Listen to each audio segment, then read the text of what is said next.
Hi everybody. I'm going to have to be doing Veda Day 10 from straight from my phone.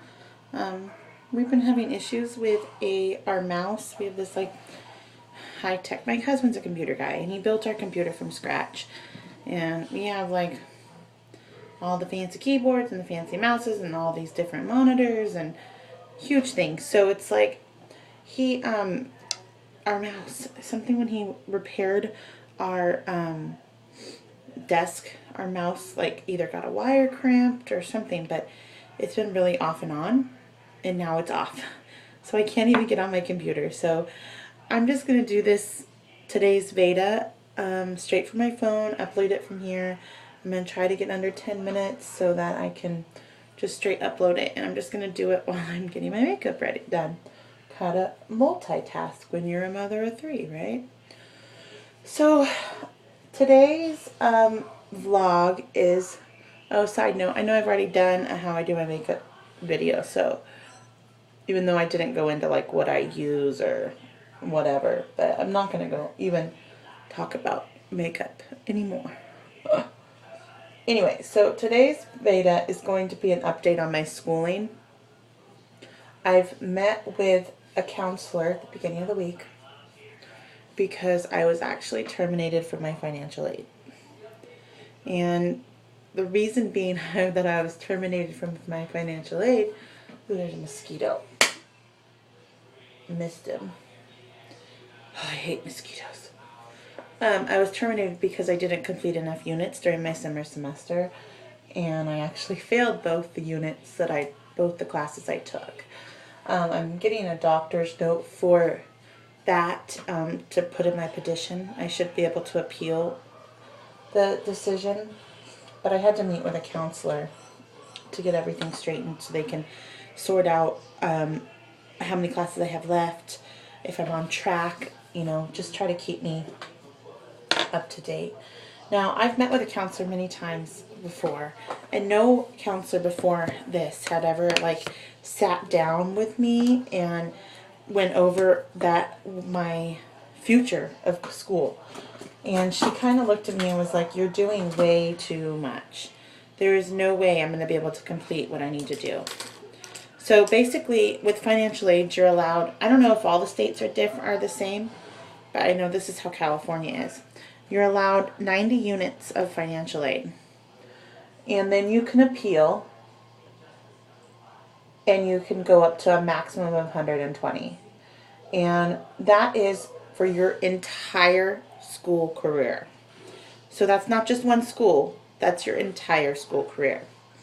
So you have to be smart at the way you're doing your units. Now, my whole thing is I've been doing a general business degree, a general photography degree, and a marketing degree, a business marketing degree. And she said, "You're doing 3 degrees. I'm also doing my general education, and I'm also trying to get my transfer credits." She's like, "You're doing 5 things. She's like, you don't have enough units to keep your financial aid for doing those 5 things." Which totally makes sense, and I just didn't put 2 and 2 together before.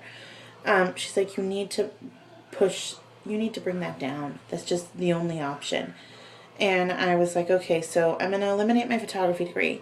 And that saddens me because photography is what I want to do. That's why I'm going to school. But, however, I can do photography without a photography degree. I just have to be good at it. So I need a business degree to run a photography shop.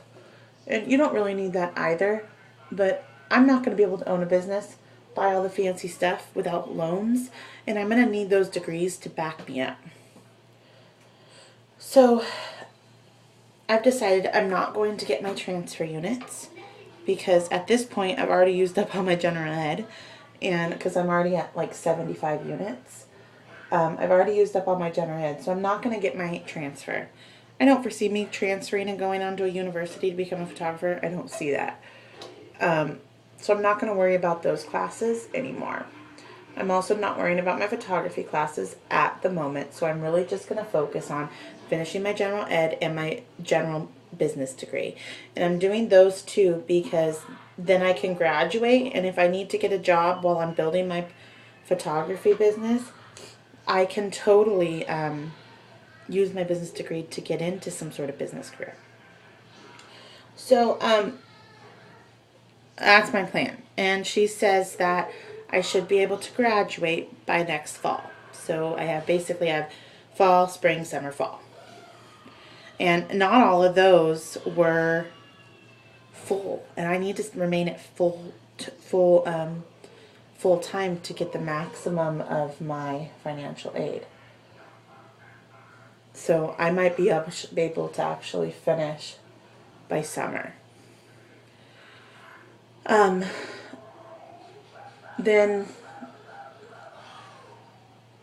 So that's where I'm at. And then I figure after I've gotten my business degree and I've graduated, then I can go back and just take one class at a time, pay for it myself, and do my photography classes. So this way I can still get my photography units, still get my photography degree, but I can take a while to get the degree because I don't need it. I'm just doing it to improve my skills and, look better for the public. And if I'm only taking one class at a time, photography classes don't usually require books.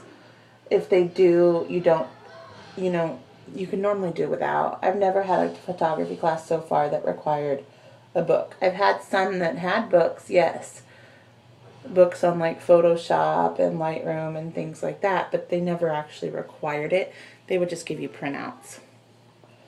So I can then just pay for my own units, and that's all I'll have to do. So I think that's a smart move for me. And I really wish, community college, the counselors don't really care about you. That's how I felt every time I went there. This is finally one that was a little different and actually took the time to look at my whole plan rather than just what I need for the next semester, and look at the whole outlook like they should. They need to be telling you your outlook, not just what you need next semester. And so that's where I'm going with my schooling. And I don't have a lot left. I have like geography, I have statistics, which means basically all I have left is a bunch of math classes outside of geography, and so it's like, ugh. And all those classes, I have to take them on campus. I can't do math online anymore because I end up just cheating and going to myalgebra.com, and that's not a plug. Going to myalgebra.com, and then I just end up putting in all the problems, and it just tells me the answer. So it's just too hard, or it's too easy to do that. I need someone to tell me. And then when it comes time, because you normally have to do your exams on campus at the testing center, and when it comes time for that, I have no idea what I'm doing. And I spend the week before studying it, and then I still usually just barely pass. I usually get like a 71 or 72. It's just crazy. So, but at the same time, I only can take night classes because I have Jackson now. Before I had Jackson, I was doing daytime classes while my youngest at the time, was in preschool, and my oldest was in first grade. So that's that. But I'm not putting Jackson to daycare just for that. That's just not an option for me. He can stay with me. So I'll just take night classes. But so now I have to go back. I was scheduled for an English B class this semester, but that was part of my transfer credits. So now I need to go back and try to get into another class, because otherwise I'm just going to be down to part-time, and that's not good enough. I do have a photography class this semester as well, but I'm not dropping a class. It's actually a class on how to start a photography business. So I think that's kind of important, right? So I guess that's it. I didn't realize I just went over 10 minutes, so I don't even know if this is going to upload. But, so that's my update on my schooling. I can't wait for it to be over. I can't wait to just focus on my photography and not have to worry about classes. Oh, the eye look darker than the other eye. No, it doesn't. Anyways, not have to worry about my classes and all that other stuff. So, here's to school. Yay!